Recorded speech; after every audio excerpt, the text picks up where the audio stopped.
How to connect and network with people on LinkedIn. First of all, log into your account and go to your profile by clicking on your profile picture or the Me tab, then select View Profile. Next, use the search bar to find professionals in your industry, colleagues, alumni, and potential clients. You can filter results by location, company, or industry to find the right connections. After finding someone you want to connect with, click the Connect button under More button. Always add a personalized note introducing yourself, mentioning common interest, or explaining why you want to connect. A personalized message increases the chances of your connection request being accepted. Once your connections grow, engage with your post by liking, commenting, or sharing valuable content.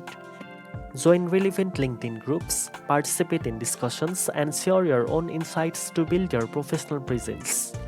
Now you know how to connect and network with people on LinkedIn.